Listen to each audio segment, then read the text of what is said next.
모든 박수와 술객과 또 바벨론의 지혜 있는 자들이 죽을 위기에 처했습니다. 느부갓네살 왕이 한 꿈을 꾸었는데 마음이 매우 번민했던 것이죠. 우리가 어제 뭘 봤습니까? 그리스도를 알지 못한 자들의 이 번민과 불안. 반면에 다니엘은 이러한 일들 가운데 기도합니다. 이게 중요한 대조예요. 아, 왕이 그랬어? 나랑은 상관없어. 아니요. 죽인다 하니 똑같이 두렵습니다. 그러나 그 대처 방식이 다르니 왕은 죽이겠다 그러고 이성을 잃어버리지만 오직 신자는 기도함으로 이겨냅니다. 사랑하는 여러분, 기도하셔야 돼요. 다니엘은 새 친구들에게 기도를 청합니다. 나도 기도하고 다른 사람도 기도해야 하는 것입니다. 그게 우리가 사는 길이에요. 주일에 인도네시아 선교사님 모셔왔죠. 그때 우리 오후 모임할 때 한 성도가 귀한 제안을 했어요. 인도네시아 선교사님 선교보고에서 도전을 받은 모양이에요. 선교사님이 당장 언어도 안 되고 또 당장 사역을 딱 펼칠 수도 없고 들어가신 때가 이제 팬데믹 기간이었으니까. 그러니까 저녁마다 기도회를 했다, 크게 기도회를 했다 그러셨죠.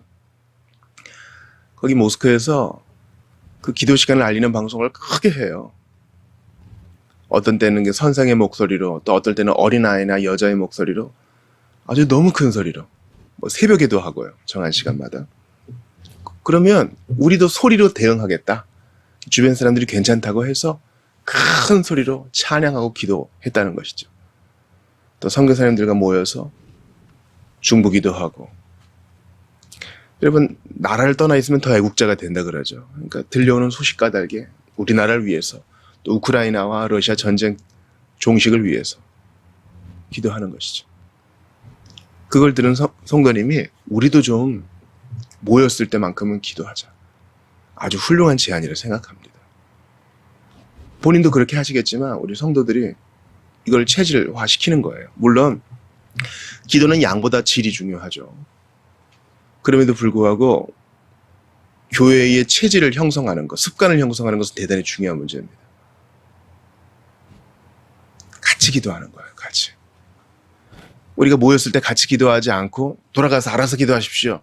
이렇게 보내는 것은 옳지 않습니다. 교회는 학교에 기도하니까 기도를 가르쳐야 돼요.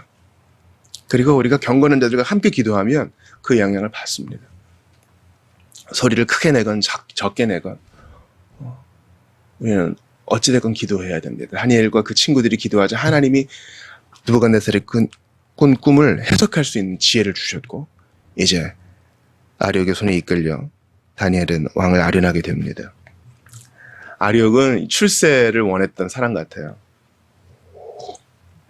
25절 보니까 자기의 공치사를 하죠. 유다 자손 중에 한 사람을 내가 찾아내었나이다.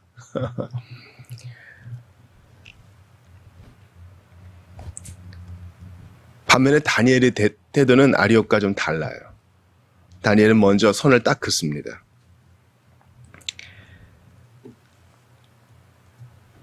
먼저 27절 보니까 왕이 물으신 바 은밀한 것은 지혜자나 술객이나 박수나 점쟁이가 능히 왕께 보일 수 없으며 이미 그들이 알고 있던 거죠.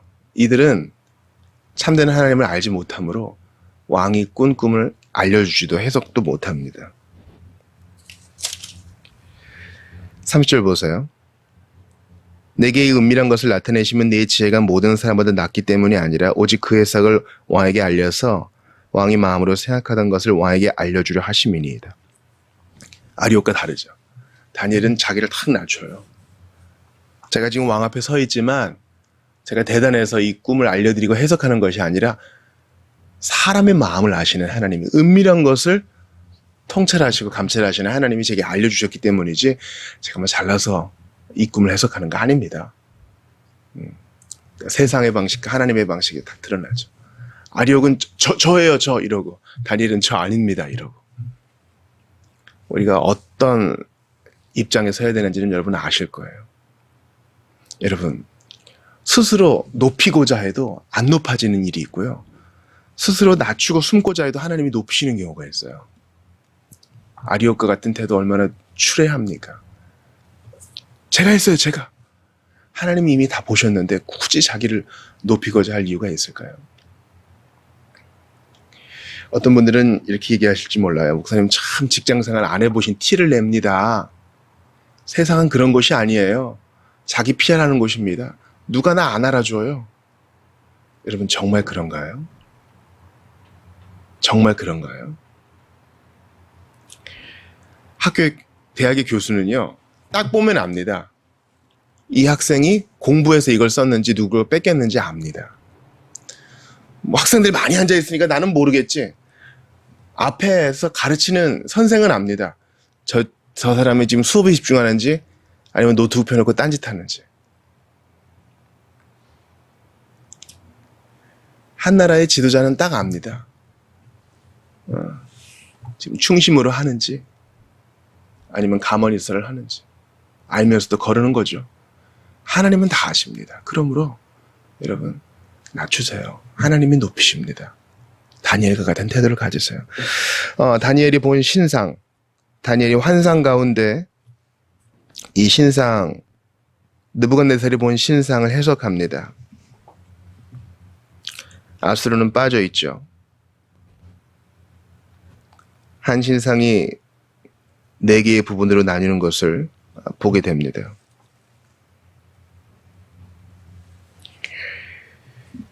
이 해석은 이제 바벨론과 메데바사, 요즘 역사책으로는 미디아 페르시아 이렇게 되겠어요. 미디아 페르시아 두 개가 같이 이어져 있죠. 세 번째는 헬라 제국, 알렉산더가 만든, 마지막은 로마 제국이라고 할 수 있겠습니다.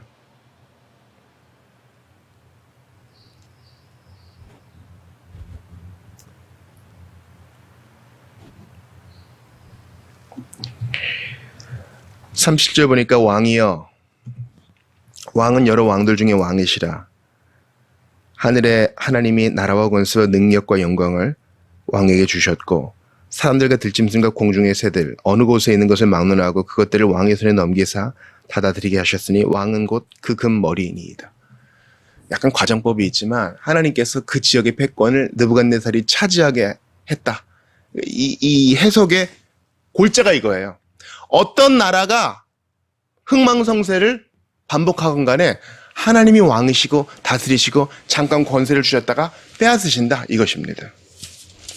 그래서 왕은 금 머리니이다. 제일 처음에 금이 나오죠. 아수르가 생각돼 있어요. 하나님은 이 네 나라의 시작을 바벨론으로부터 시작하십니다. 그러나 그럼 뭐 해요? 맨 마지막에 나오는 사람의 손대지 않은 돌, 34절에 나오죠. 손대지 아니한 돌이 신상의 쇠와 진흙의 발을 쳐서 부서뜨린다. 이게 얼마나 확실한지 한 번 더 얘기합니다. 45절 보세요. 손대지 아니한 돌이 산에서 나와서 쇠와 놋과 진흙과 은과금을 부서뜨린 것을 왕에서 보신 것. 우리 구주 예수 그리스도죠. 주님이 자신을 돌로 비유하셨잖아요. 이거 믿는 자는 이 돌 위에 집을 지을 것이나 예수를 믿지 않는 자는 이 돌에 빠스러질 것이다. 뜨인 돌이라 그러죠.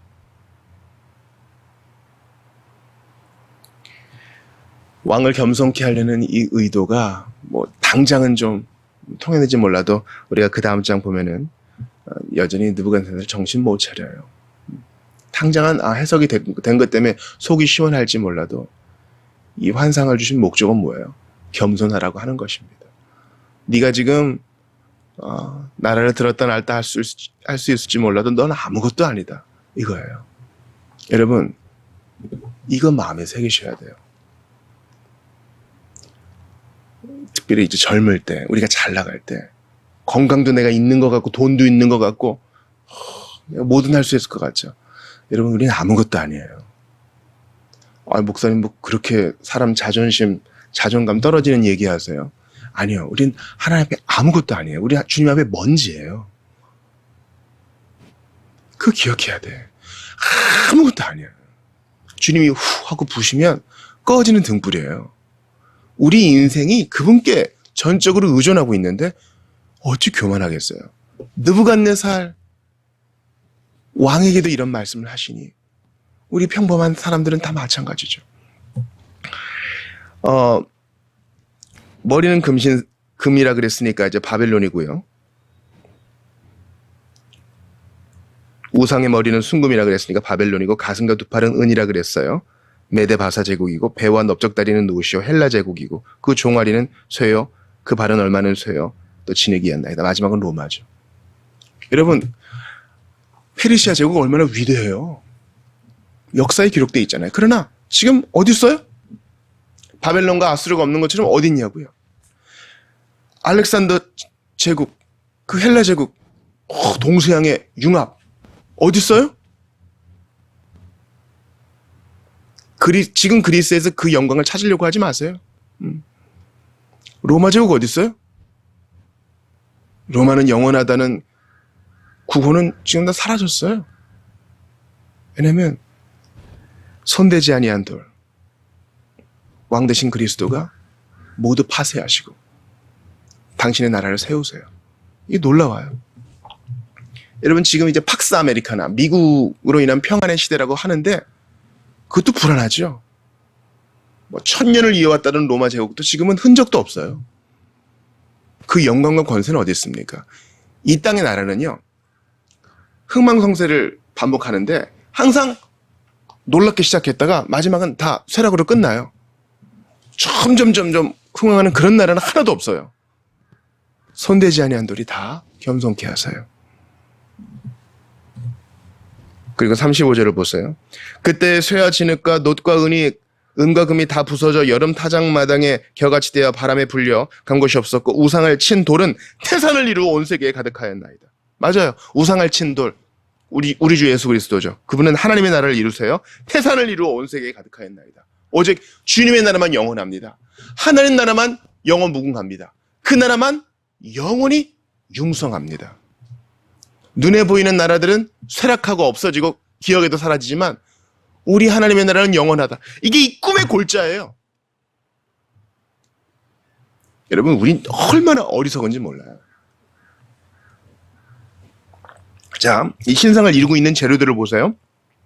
금, 순금, 은, 놋, 쇠, 흙. 영원할 것 같죠? 그러나 이 손대지 않은 돌이 다 없애버려요. 다 부숴버린다고요. 우리는 어리석어서 애플이 영원할 것 같고, 미국이 영원할 것 같고, 중국이 더 힘을 얻을 것 같고, 우린 눈에 보이는 것에 얼마나 영향을 받아요. 그러나 하나님은 여기서 아니다 말씀하세요. 느부갓네살도 필요가 있어 내가 세웠고 때가 되면 낮출 것이다. 세상과 세상 나라는 다 기억 속에 사라지지만 오직 우리 주님 나라만 영원합니다. 우리는 얼마나 어리석은지 바람처럼 흘러가는 것에 너무너무 애착을 둡니다. 여러분, 이 시편 2편 생각나시지 않아요? 철장으로 만국을 다스리시는 그리스도. 35절 보세요. 타작마당에 겨같이 돼요. 시편 1편 생각나지 않으세요?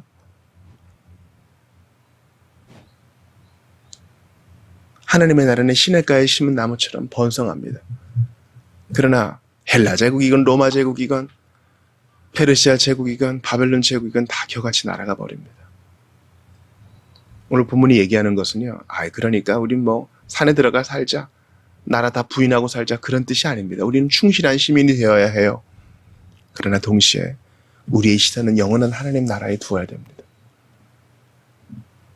어린 양 예수 그리스도, 아기의 몸으로 이 땅에 오신 그리스도는 손대지 아니한 돌로 세상 나라를 파쇄하시고 일으키기도 하시고 우리에게 교훈을 주시고 그 사용을 다 하시면 또 낮추십니다. 그분 앞에 엎드러져야 돼요. 요한계시록에서 어린 양으로 자신을 보이신 그분은 사실은 사자세요.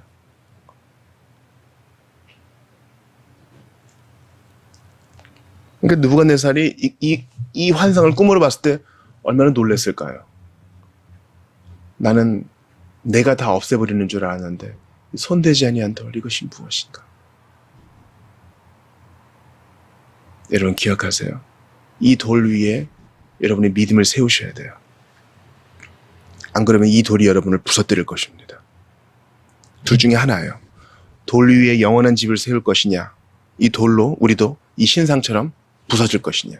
중간은 없어요. 믿으시고 의지하시고 납작 엎드리시고 손대지 아니한 돌 예수 그리스도 위에 여러분의 신앙 고백을 세우시고 우리의 교회를 세우시고 여러분의 인생을 세우시는 여러분들 다 되시기를 주의 이름으로 축원합니다. 그분을 두려워하십시오. 그분을 경외하십시오. 그분을 앙망하십시오. 십자가를 생각하며 경배하십시오. 하늘 보좌 버리고 이 땅에 내려오신 그 강력하신 분, 그분의 겸손하심에 압도되어서 그분을 찬양하시는 여러분들 다 되시기를 주의 이름으로 축원합니다.